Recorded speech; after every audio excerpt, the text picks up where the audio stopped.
সুপ্রিয় ছাত্রছাত্রী, আসসালামু আলাইকুম। আশা করি তোমরা সবাই ভালো আছো। আমিও আল্লাহর রহমতে ভালো আছি। করোনাকালীন এ সময়ে আমরা পুলিশ লাইন স্কুল অ্যান্ড কলেজের পক্ষ থেকে নিয়মিত তোমাদের অনলাইন ক্লাস, ভিডিও ক্লাস নিচ্ছি। তোমরা নিয়মিত এই ভিডিও ক্লাস দেখছো, অনলাইন ক্লাস দেখছো। আমি গত দিন বা গত কয়েকদিন আমি ফিজিক্স, পদার্থবিজ্ঞান নবম শ্রেণী থেকে আলোচনা করছিলাম। আমি আলোচনা করেছি নবম শ্রেণীর প্রথম অধ্যায় ভৌত রাশি ও পরিমাপ, প্রথম অধ্যায় থেকে আলোচনা করেছিলাম। লাস্ট আমি আলোচনা করেছি পরিমাপক যন্ত্রপাতি। সেই পরিমাপক যন্ত্রপাতিতে আমি বলেছিলাম মিটার স্কেল কী, তারপরে ভার্নিয়ার স্কেল তথা স্লাইড ক্যালিপার্স কী। মিটার স্কেল হলো যে দৈর্ঘ্য পরিমাপের সবচেয়ে সরল যন্ত্র। এই যন্ত্রের সাহায্যে মিলিমিটার পর্যন্ত সূক্ষ্মভাবে মাপা যায়, কিন্তু বস্তুর দৈর্ঘ্য এর চেয়েও সূক্ষ্ম হতে পারে, এর চেয়েও ছোটো দৈর্ঘ্য হতে পারে। তখন আর আমরা এই যন্ত্রের সাহায্যে আসলে এই দৈর্ঘ্য মাপতে পারি না, তখন এর চেয়েও সূক্ষ্ম যন্ত্রের দরকার হয়। সেটা হলো ভার্নিয়ার স্কেল। ভার্নিয়ার স্কেলের সাহায্যে 1 মিলিমিটারকে 10 ভাগ করে তার 1 ভাগও মাপা যায়, অথবা 1 মিলিমিটারকে 20 ভাগ করে তার 1 ভাগও কিন্তু মাপা সম্ভব। অর্থাৎ এই যে 0.1 মিলিমিটার অথবা 0.05 মিলিমিটার, এই দুটাই কিন্তু ভার্নিয়ার স্কেলের ভার্নিয়ার ধ্রুবক। ভার্নিয়ার স্কেলের সাথে মিটার স্কেলও সংযুক্ত থাকে। এই ভার্নিয়ার স্কেলের সাথে যে মিটার স্কেল সংযুক্ত থাকে, মিটার স্কেলের উপর দিয়ে ভার্নিয়ার স্কেলটা গড়িয়ে পড়তে পারে বা বিচরণ করতে পারে, সেজন্যই ভার্নিয়ার স্কেলকে পরবর্তীতে স্লাইড ক্যালিপার্স বলা হয়। ভার্নিয়ার স্কেল আসলে বিখ্যাত বিজ্ঞানী পিয়েরে ভার্নিয়ার আবিষ্কার করেছেন, তাই এই স্কেলের নাম ভার্নিয়ার স্কেল দেওয়া হয়েছিল, পরবর্তীতে এর নাম স্লাইড ক্যালিপার্স দেওয়া হয়েছে। তো কোনো বস্তুর দৈর্ঘ্য নির্ণয়ে ভার্নিয়ার স্কেল যখন আমরা ব্যবহার করব, মূল স্কেল পার্ট থেকে থাকবে, তার সাথে যোগ হবে ভার্নিয়ার স্কেল পার্ট। তো কোনো বস্তুর দৈর্ঘ্য নির্ণয়ের জন্য ভার্নিয়ার স্কেলের সূত্রটা আসলে কি, গতদিন আমরা ভার্নিয়ার স্কেলটা কি, ভার্নিয়ার ধ্রুবক কি, এগুলো জেনেছিলাম। আজকে আমরা এই স্কেলের সাহায্যে কোনো বস্তুর দৈর্ঘ্য নির্ণয়ে যে সূত্র ব্যবহার হবে বা কিভাবে দৈর্ঘ্য নির্ণয় করব, কিভাবে পার্ট নেব, সেটা আমরা একটু জানব। তাহলে দেখো, ভার্নিয়ার স্কেলের সাহায্যে ভার্নিয়ার স্কেলের সাহায্যে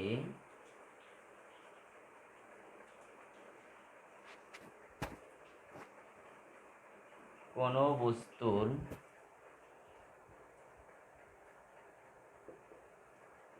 দৈর্ঘ্য নির্ণয়ের সূত্র হলো বস্তুর দৈর্ঘ্য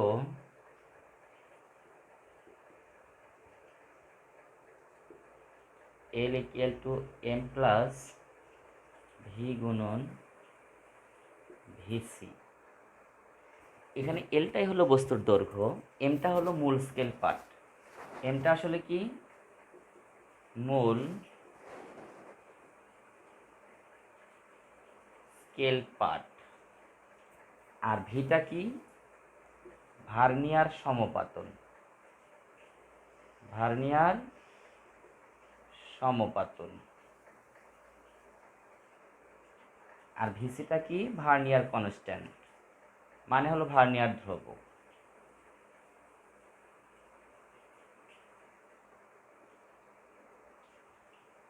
ভার্নিয়ার ধ্রুবক নিয়ে গতদিন আমি ডিটেলস বলেছি, আজকে আর বলছি না। আর মূল স্কেল পার্ট তো বোঝোই, ভার্নিয়ার সমপতনটা একটু আমাকে বলতে হবে। তাহলে কি, কোনো বস্তুর দৈর্ঘ্য হবে মূল স্কেল পার্টের সাথে যোগ হবে ভার্নিয়ার ধ্রুবক, তার সাথে গুণন হবে ভার্নিয়ার সমপতন। ভার্নিয়ার সমপতন কি, আমরা তো বলেছিলাম যে যে ভার্নিয়ার স্কেলের 10টা ভাগ, যেটা মূল স্কেলের 9টা ভাগের সমান, মানে ভার্নিয়ার স্কেলের 1 ঘর মূল স্কেলের 1 ঘরের চেয়ে একটু হলেও ছোট। এই যতটুকু পরিমাণ ছোট, ততটুকু পরিমাণকেই কিন্তু ভার্নিয়ার ধ্রুবক বলা হয়। ভার্নিয়ার ধ্রুবকের মান 0.1 অথবা 0.1 মিলিমিটার অথবা 0.05 মিলিমিটার পর্যন্ত হতে পারে। ভার্নিয়ার ধ্রুবক 0.1 মিলিমিটার হবে যদি ভার্নিয়ারের ভাগ সংখ্যা 10 হয়, আর যদি ভার্নিয়ারের ভাগ সংখ্যা 20 হয়, তাহলে ভার্নিয়ার ধ্রুবক কিন্তু 0.05 মিলিমিটার হবে। এখন ভার্নিয়ার সমপাতন, পাট নেওয়ার সময় ভার্নিয়ার স্কেলের সাহায্যে কোনো বস্তুর পাট নেওয়ার সময় ভার্নিয়ার যে 10টা দাগ আছে, এর মধ্যে যে কোনো একটা নাম্বারিং দাগ মূল স্কেলের যে কোনো একটা দাগের সাথে সবচেয়ে ভালো মিলে যায়। এটাই কিন্তু ভার্নিয়ার সমাপতন। তাহলে আমরা একটু লিখে পারি ভার্নিয়ার সমাপতন বা ভার্নিয়ার সমাপতন কেটে একটু লিখবো আমরা।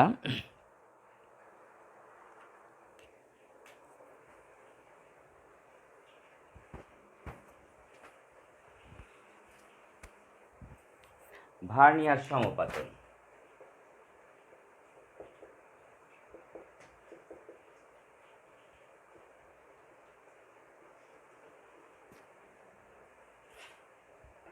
ভার্নিয়ার স্কেলের সাহায্যে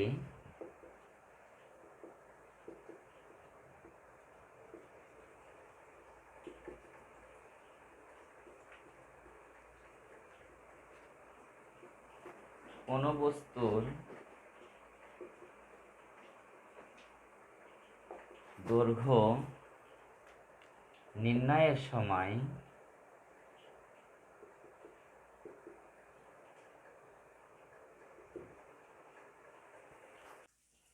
ভার্নিয়ার স্কেলের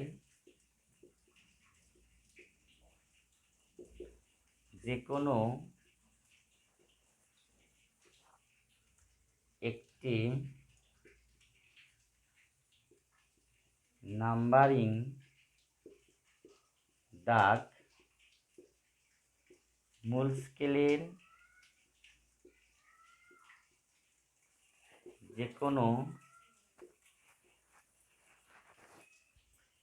একটি দাগের সাথে সবচেয়ে ভালোভাবে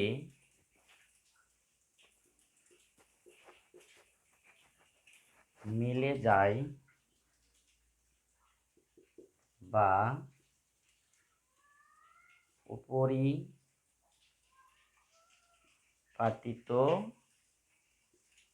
হয়, এই দাগটিকেই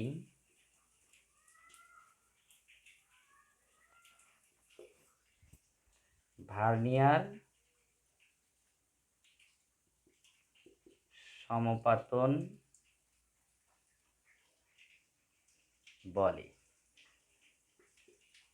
একে ভি দিয়ে প্রকাশ করা হয়।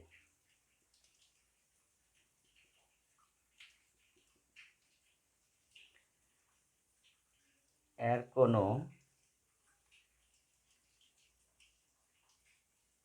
একক নেই। তাহলে দেখো কি লিখেছি, ভার্নিয়ার সমাপতন কি? ভার্নিয়ার স্কেলের সাহায্যে কোনো বস্তুর দৈর্ঘ্য নির্ণয়ের সময় ভার্নিয়ার স্কেলের যে কোনো একটা নাম্বারিং দাগ মূল স্কেলের যে কোনো একটা দাগের সাথে সবচেয়ে ভালোভাবে মিলে যায় বা পরিপাটিত হয়, এই দাগটিকেই কিন্তু ভার্নিয়ার সমাপতন বলে। এটাকে ভি দিয়ে প্রকাশ করা হয়। ভার্নিয়ার সমাপতনের কিন্তু কোনো একক নেই। আমরা এখন স্লাইড ক্যালিপাসের উপরে অঙ্ক করতে পারি।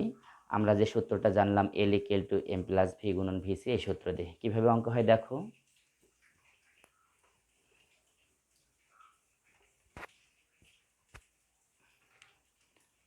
বললাম স্লাইড ক্যালিপাসের সাহায্যে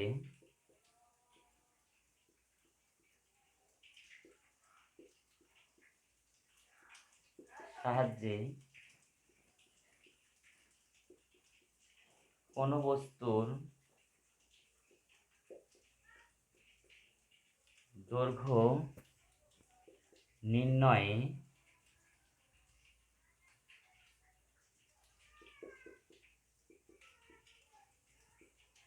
মূল স্কেল পাঠ পাওয়া গেল 4.2 সেন্টিমিটার। ভার্নিয়ার সমাপতন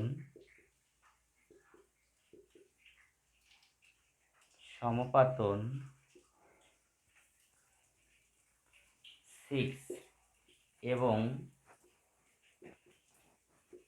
ভার্নিয়ারের ভাগ সংখ্যা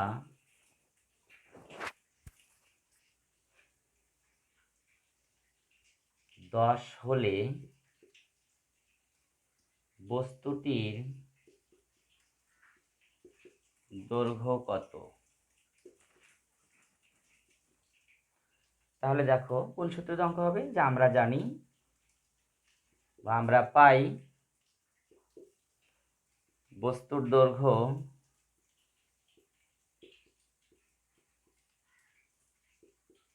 L equal to M plus V গুণন ভিসি। এমটা কত এখানে, এই যে 4.2 সেন্টিমিটার, ভিটা কত 6, আর কোনো একক নাই। ভার্নিয়ারের ভাগ সংখ্যা কিন্তু 10, তাহলে ভার্নিয়ার ধ্রুবক হবে 1/10, এটা কিন্তু মিলিমিটারে আসবে, তাহলে কিন্তু 0.1 মিলিমিটার। এখন এই টার্মটা হলো সেন্টিমিটারে, এই টার্মটা মিলিমিটার, তা তো হতে পারে না। সুতরাং হয় এটাও তোমাকে সেন্টিমিটারে নিতে হবে, দুটো একই এককে নিতে হবে, হয় এটা তোমাকে সেন্টিমিটারে নিতে হবে, নয়তো এটাই তোমাকে মিলিমিটার নিতে হবে। তো আমরা সেন্টিমিটারে নেওয়ার চেষ্টা করি। 0.1 মিলিমিটারকে সেন্টিমিটারে রূপান্তর করলে সেটা আরও 10 দিয়ে ভাগ করতে হবে, তখন কিন্তু এটা 0.01 মিলিমিটার হবে। তাহলে দেখো মিলিমিটার নয়, সেন্টিমিটার হবে। তাহলে দেখো বস্তুটার দৈর্ঘ্য হচ্ছে 4.2 সেন্টিমিটার যোগ হলো 6 গুণন হলো 0.01 সেন্টিমিটার। তাহলে কি 4.2 সেন্টিমিটার যোগ হলো 0.06 সেন্টিমিটার, তাহলে কি হচ্ছে 4.26 সেন্টিমিটার। এর অর্থ হলো দেখো আমরা যদি মিটার স্কেলের সাহায্যে এই বস্তুটার দৈর্ঘ্য মাপতাম তাহলে শুধু 4.2 সেন্টিমিটারই পেতাম, অর্থাৎ 4.2 সেন্টিমিটারে কিন্তু মিলিমিটারে কত হয় 42.6 মিলিমিটার, অর্থাৎ 42 মিলিমিটার শুধু পেতাম মিটার স্কেলের সাহায্যে মাপলে। কিন্তু আমরা স্লাইড ক্যালিপাসের সাহায্যে মাপার জন্য 42-এর পরেও 0.6 মিলিমিটার এটাও আমরা পেয়েছি, যা কিনা মিটার স্কেলের সাহায্যে মাপার চেয়েও সূক্ষ্ম হয়েছে। এরপর আবার দেখো এভাবেও আসতে পারে। অঙ্ক 2,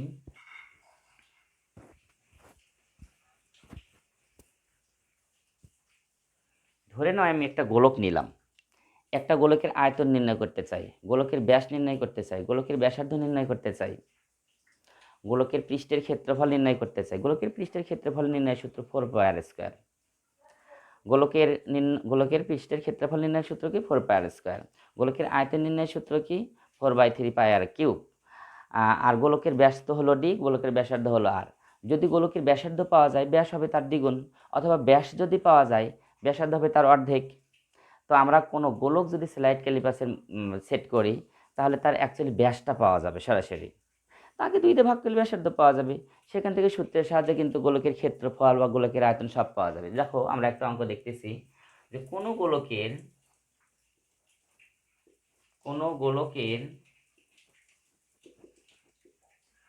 আয়তন নির্ণয়ে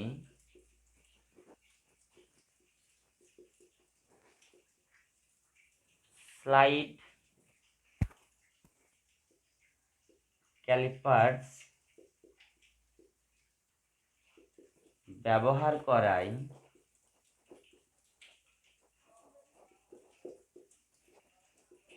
মূল স্কেল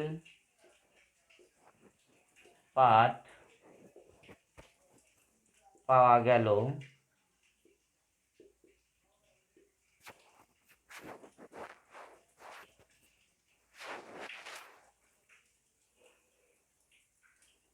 12 মিলিমিটার।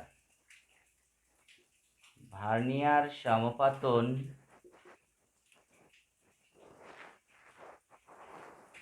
8। ভার্নিয়ারের ভাগ সংখ্যা 20। তাহলে গোলকটির ব্যাসার্ধ কত? 2 নম্বর কোশ্চিন। গোলকটির পৃষ্ঠের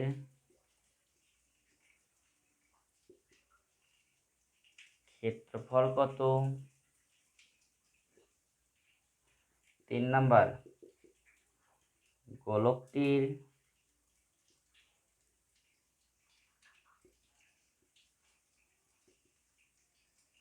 আয়তন কত?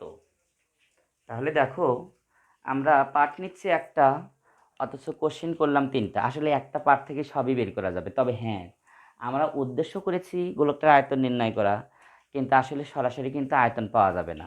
গোলকটা যখন স্লাইড ক্যালিপাসের দুই চোয়ালের মধ্যে সেট করা হবে, তখন সরাসরি তার আসলে ব্যাস পাওয়া যাবে। সরাসরি কি পাওয়া যাবে? ব্যাস পাওয়া যাবে। অর্থাৎ এই পার্ট থেকে গোলকের ব্যাস পাওয়া যাবে।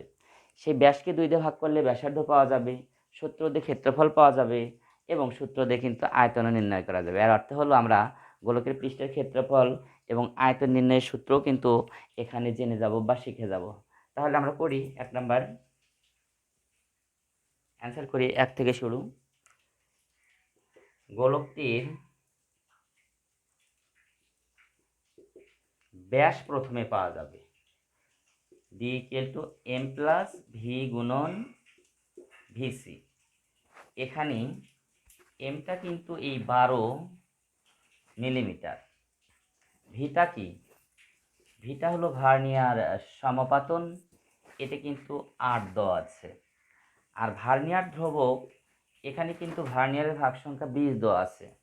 তাহলে কি 1/20, এটা কিন্তু নিশ্চয়ই মিলিমিটারে আসবে। তাহলে এটা কিন্তু 0.05 মিলিমিটার আসবে। আমরা তাহলে ব্যাস অ্যাকচুয়ালি কত হচ্ছে? এটা 12 মিলিমিটার, তার সাথে যোগ 8 গুণন ভিসি 0.05 মিলিমিটার। তাহলে কি 12 মিলিমিটার, 5 8 40, তাহলে 0.4 মিলিমিটার, সব মিলে কিন্তু 12.4 মিলিমিটার। এটা আসলে কি হলো? ব্যাস বের হলো। অতএব গোলকের ব্যাসার্ধ, অতএব গোলকটির ব্যাসার্ধ আর ইকুয়াল টু ডি ভাগ 2, মানে হলো 12.4 ভাগ হলো 2, সব মিলে কিন্তু এটা 6.2 হবে সম্ভবত, 6.2 মিলিমিটার কিন্তু। তাহলে আমরা গোলকটার ব্যাস পেয়ে গেছি এবং ব্যাসার্ধ পেয়ে গেলাম। তাহলে আমরা কিন্তু কি করব? সূত্রের সাহায্যে এখন ক্ষেত্রফল এবং আয়তন নির্ণয় করে ফেলব। অতএব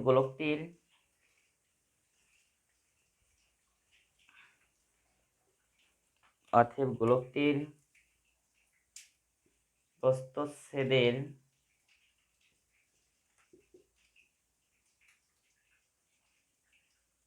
ক্ষেত্রফল, প্রস্থচ্ছেদের নয় তো, আসলে গোলকের ক্ষেত্রফল,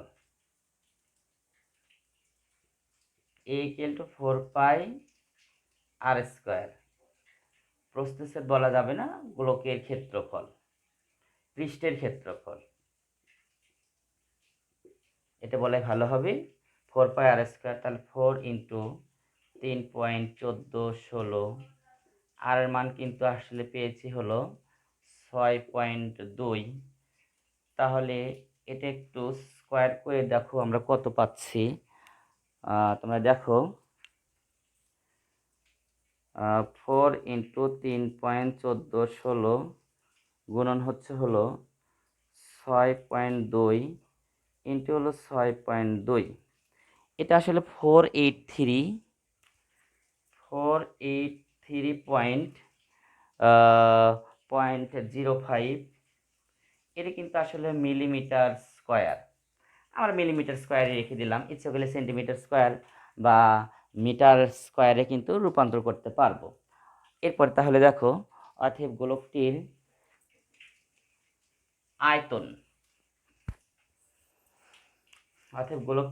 আয়তন, ভি ইকুয়াল টু, 3 নাম্বার শুরু হয়ে গেছে, V equal to 4/3 pi R cube, 4/3 pi 3.1416, R এর মান হলো 6.2, তার উপরে কিউব। তাহলে দেখি কত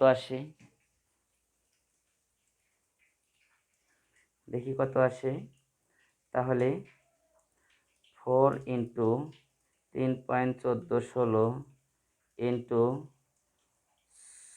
6.2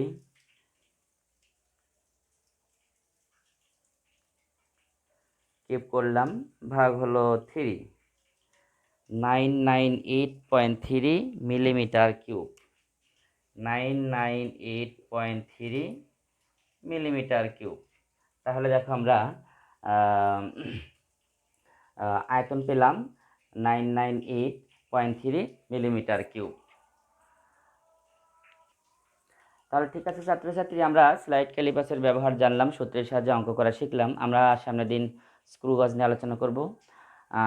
আজ এখানে শেষ করছি। সে পর্যন্ত তোমরা সবাই ভালো থাকবে ইনশাআল্লাহ। আসসালামু আলাইকুম।